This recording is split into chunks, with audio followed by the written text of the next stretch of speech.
Preparing for a long distance hike where you have to hike 8+ hours a day can be extremely intimidating. Most people start to feel the burn within the first hour, and they think to themselves, there's no possible way that I could do this all day. There are two main reasons that people feel this way in the beginning, and this is what separates a beginner hiker from an advanced long distance through hiker. These two things are improper pacing and not enough fitness. Luckily, both of these things can be solved by training within the aerobic threshold. Now, the aerobic threshold is not as complicated as it seems. It's just a matter of keeping your heart rate within a specific range and then enjoying the benefits. So first off, here's how training within the aerobic threshold will most effectively improve your cardiovascular fitness and endurance.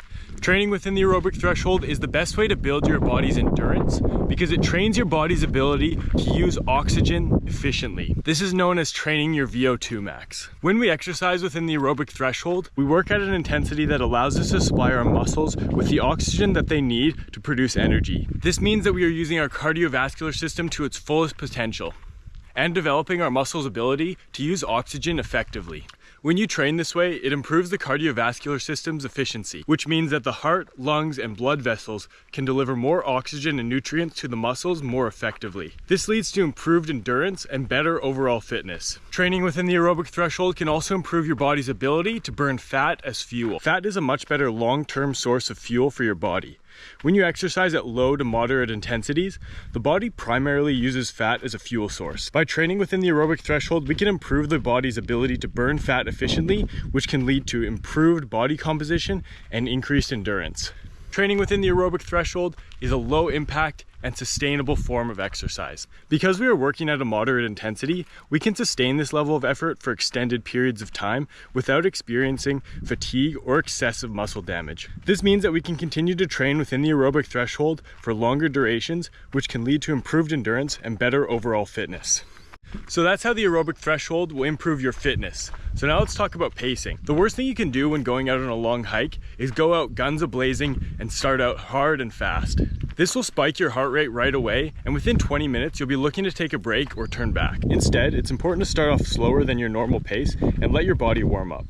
As you slowly bring your heart rate up to the aerobic threshold, the endorphins will start flowing, you'll feel a lot better, and you'll fall into a quicker pace. Once you're warmed up and moving normally, it's important to listen to your body and adjust your pace accordingly. If you feel tired or fatigued, slow down and take a break if necessary.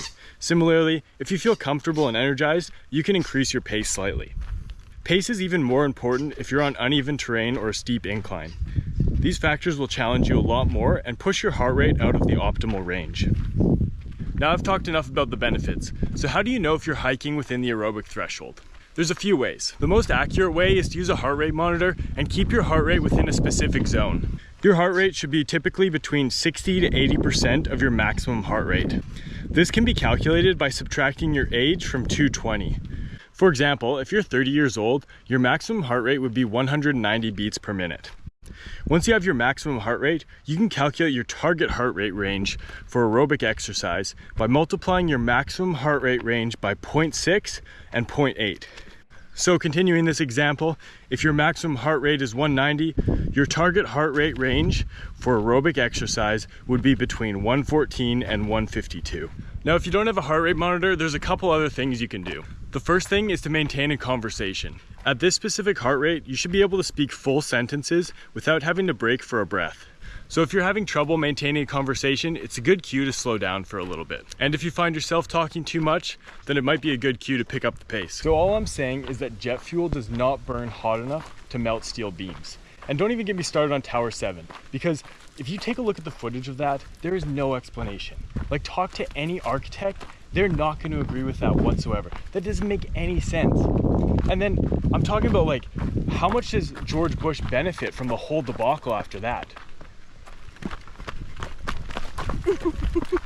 So another thing you can do if you're walking alone, or if you just aren't in the mood to chat, is nasal breathing. Most people will be able to maintain full nasal breathing up to the peak of the aerobic threshold. If you have to start breathing through your mouth, then it's a good indicator to slow down. To keep your heart rate within the aerobic threshold while hiking, it's important to maintain a steady pace without going too fast or too slow.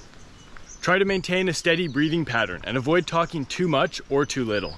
It is also essential to stay hydrated and maintain proper nutrition to avoid fatigue and ensure that your body has necessary energy to perform optimally. So to summarize, training within the aerobic threshold has many benefits. First, it can improve cardiovascular fitness and endurance, allowing you to hike longer distances without feeling tired or out of breath. Secondly, it'll help you burn fat as fuel, which will help you hike longer distances and improve your body composition. And finally, hiking within the aerobic threshold is a great way to find a good pace and stay consistent on a long hiking journey. Now, all this isn't to say that you should never elevate your heart rate outside of the aerobic threshold. If you want to make a big push up a steep section or finish off a day strong, then you should definitely do that. But the majority of your hiking should be done at this steady pace. I hope you found this information useful. Let us know in the comments below how you pace yourself while hiking, and tune in next time for another adventure.